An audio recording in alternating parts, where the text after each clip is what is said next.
అంటే ప్రజల సమక్షంలో ప్రతిదీ వాళ్ళకి తెలిసేలా ప్రతి రూపాయి లెక్క తేలాలి. డబ్బు ప్రజలది, తిరిగి ఖర్చు పెట్టాల్సింది ప్రజలకే. మనకి పెద్దరికం ఇచ్చి పై ఎత్తున పెద్దరం చేయమన్నారే గాని వాళ్ళకి అధికారం చూపించమనలేదు సార్. జీతం వస్తే ఇంట్లో నెలంతా దేనికి ఎంతెంత ఖర్చు పెట్టాలో తెలిసిన వాళ్ళకి రాష్ట్రంలో కూడా దేనికి ఎంతెంత ఖర్చు పెడుతున్నారో కూడా అర్థం కావాలి, అర్థమయ్యేట్టు చెప్పాలి. యువతికి, మేధావులకి, చదువుకున్న వాళ్ళకి విజ్ఞప్తి చేస్తున్నా, బడ్జెట్ సక్రమంగా అమలు చేయడంలో మీ పార్టిసిపేషన్ కూడా యాక్టివ్ గా ఉండాలి. ఎప్పటికప్పుడు మీరు ఆరాధిస్తేనే మా అందరికీ ఓ భయం ఉంటది, జవాబుదారీతనం ఉంటది. ఉన్నది 18,500 కోట్లే. 18,500 కోట్లలో ఈ రోజు 7,000 కోట్ల రూపాయలు అప్పు పోయింది. 5,000 నుంచి 5,500 కోట్ల రూపాయలు మీ జీత పత్యాలకు పోయింది. 13,000 కోట్లు పోయిన తర్వాత నా చేతిలో మిగులుతున్నది 6,000 కోట్లు నికరంగా. ఈ 6,000 కోట్ల పెన్షన్ ఇవ్వాలన్నా, వృద్ధాప్య పెన్షన్ ఇవ్వాలన్నా, రైతు రుణమాఫీ చేయాలన్నా, రైతు భరోసా ఇవ్వాలన్నా, షాదీ ముబారక్ ఇవ్వాలన్నా, కళ్యాణ లక్ష్మి ఇవ్వాలన్నా, ఫీజు రియంబర్స్మెంట్ కట్టాలన్నా, ఏమేం పథకాలు చేయాలి? ఈ అన్ని పథకాలు చేయాలంటే నాకు 22,000 కోట్ల చిల్లర కావాలి.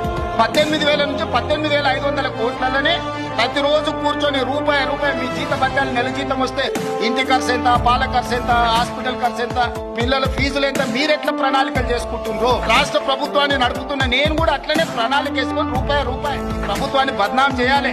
ప్రభుత్వం సాఫీగా నడవద్దని కొన్ని రాజకీయ పార్టీలకు, ఆ నాయకులకు ఉంటుంది. మీరు వాళ్ళ ఉచ్చులో పడి వాళ్ళ చేతుల పావులుగా మారి, వాళ్ళ చేతిలో చురకత్తులుగా మారి ప్రజల గుండెల్లో కూర్చాలని ప్రయత్నం చేస్తే అది గాయమవుతుంది తప్ప దానివల్ల ఏ లాభం లేదు. నన్ను కోసినా కూడా 18,500 కోట్ల రూపాయల కంటే ఎక్కువ ఆదాయం లేదు. ఏం చేస్తారా నేను చెప్పరు. ఉద్యోగ సంఘాల నాయకులను అడుగుతున్నా, ఏం చేస్తారు? నన్ను కోసుకుంటూ తింటారా, వండుకొని తింటారా? ఏం చేస్తారు? లేదు, ఉన్నదే 18,500 కోట్లు. ఎట్లా వంచడమో చెప్పండి. ఏది ఆపమంటారో చెప్పండి. వృద్ధాప్య పెన్షన్లు ఆపమంటారా? ఉచిత కరెంట్ ఆపమంటారా?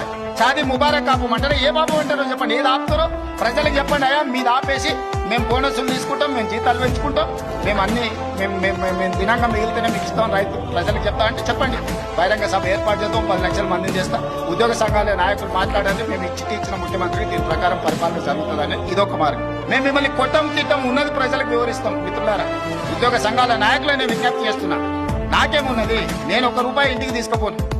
నేను మిగతా కాదు, నాకేం అవసరం లేదు.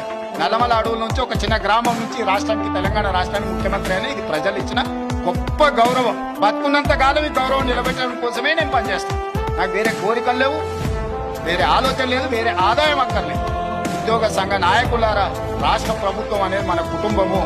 ఈ బరువును బజార్లో మీరు పడేస్తాము అంటే కుటుంబ పెద్దగా వద్దు అని నేను విజ్ఞప్తి చేస్తున్నా.